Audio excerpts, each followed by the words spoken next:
I am Father Dion, the Post-Catholic Chaplain of the Headquarters and Headquarters Support Group of the Philippine Army. And this is Salita ng Diyos, ang ating gabay. Today is Tuesday, August 26, 2025, of the 21st week in Ordinary Time. In our first reading, taken from the first letter of Paul to the Thessalonians, chapter 2, verses 1 to 8, St. Paul reminds the Thessalonians how he and his companions preached the gospel, not with flattery, not for personal gain, but with sincerity and love.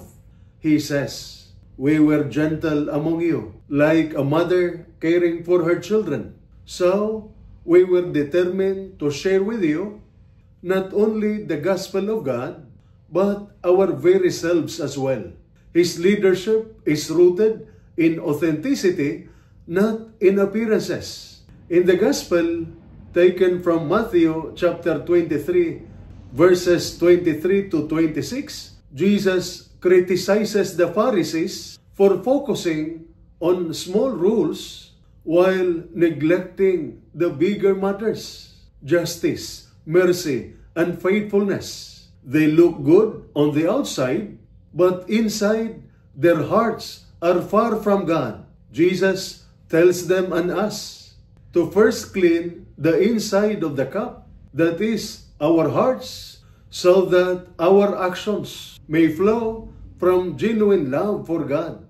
For us soldiers and families of our soldiers, this message is very practical.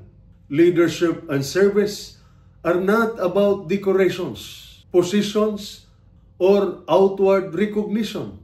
They are about integrity, justice, and mercy.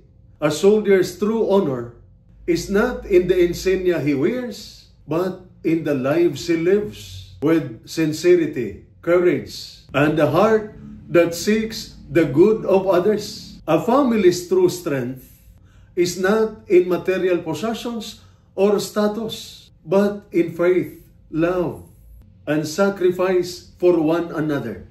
So today, we are called to live with sincerity, not just appearances. We are reminded to value justice and mercy above recognition and reward. Like St. Paul, we are to live with genuine love and service, and like Christ, we are to lead with the heart, not merely with what is seen on the outside. And this is Salita ng Diyos, ang ating gabay. Let us pray. Lord God, you look not at appearances, but at the heart.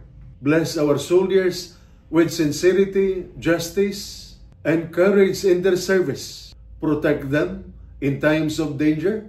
Guide their decisions, and keep their families strong in love and faith. May they always lead with integrity and live with hearts cleansed by your truth. Amen.